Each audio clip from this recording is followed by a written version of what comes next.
Okay, good morning. So, meron tayong napaka-importanting bagay na isi-share sa inyo ngayon. So, please share this video, especially kung may mga kamag-anak kayong mga OFW. Sa mga OFW, shout out sa inyo. Napaka-importante nito, lalo na sa mga hindi pa nakaalam. Kung makalimutan mo yung password mo, paano siya i-unlock? So, ako, kakabili ko lang nitong bag na to. Pauwi ako ng Pinas. Ngayon, pakita na lang natin kung anong brand to. So, yan yung ano niya, brand ng bag. Nice. So, nakalimutan ko yung password. Oh my Ngayon, flight god. ko next day, i-check ko sana yung dokumento sa loob. May nilagay ako, kaso hindi ko na ma-unlock. Natandaan kong password is 489, so hindi pala siya. So, ang password ko talaga, walang problema yan. Sasabihin ko sa inyo kasi babaguhin ko pa naman yan. So, yung password niya is 684. So, unlock natin. Okay, ma-unlock siya sa 684. So, ang ituturo ko sa inyo is paano natin ma-unlock kung makalimutan natin yung password. Okay? So, ilagay natin sa ibang numero yan. Okay? Yan, 441. Hindi mo ma-unlock yan. Oh. Hindi mo ma-unlock yan. Okay? So, balik natin sa 684. Napakahina naman tong kamay ko.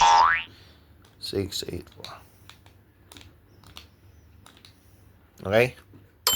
So, ma-unlock natin yan. Yun yung password ko. So, ngayon, let's say, nakalimutan nga yung password. Okay? Nakalimutan natin yung password. So, paano natin i-unlock kung nakalimutan natin yung password?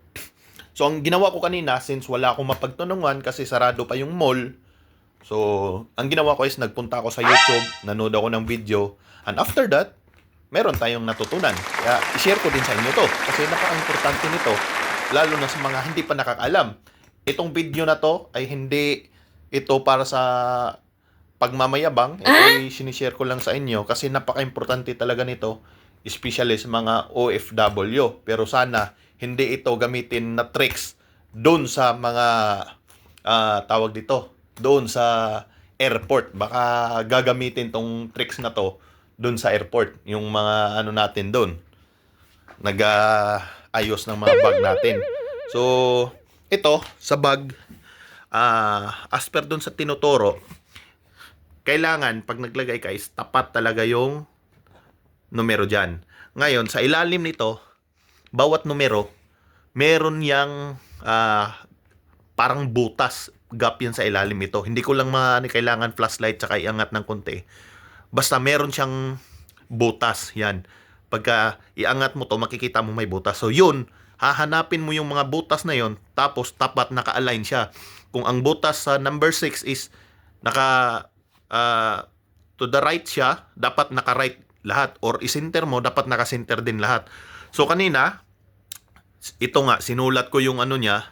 So, yung tawag dito, yung butas niya is tumapat siya sa 4 at 6. Hindi ko mapakita kasi sa inyo, pero sundin nyo na lang yung sinasabi ko. Kumbaga, itong 462 na yan, yan yung may mga butas dito sa ilalim. Yan mga butas ilalim. Basta lagi nyo tandaan, hanapin nyo yung butas niya, yung gap niya, tapos i-align nyo sila pareho. Ngayon, nakuha mo na yung 462. So, ngayon, paano natin ma-unlock yan kung nakalimutan natin yung password? Ito ang gagawin nyo. Either mag-minus or mag-plus 1 kayo lagi. So, plus 1 tayo. Plus 1 tayo, okay? Okay. Minus pala. Pag ganun tayo dito. Sige, walang problema yan. Okay. Isa. Isa. Okay. Di natin man-unlock yan. Next. Tapat natin yung 0. Ayaw talaga. Then, yun lang, isa-isa lang.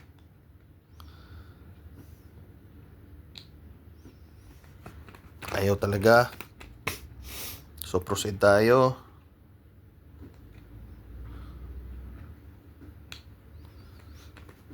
Ayaw talaga. Dandahan tayo para makuha nyo talaga.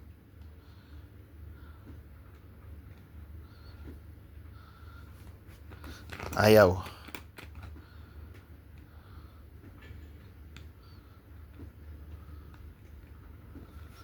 Ayaw.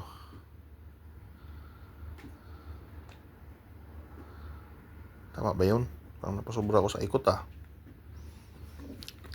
Ayaw.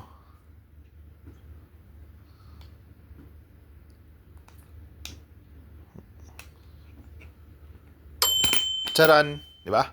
Unlock natin. Yun lang. So, kailangan nyo lang i-align yung butas. Okay? Kailangan nyo i-align yung butas dyan sa ilalim na yan. Tapos yung number dapat pasok siya na pasok. Tapos yung pag-align nyo sa butas dapat tapat. Align siya. Ganun.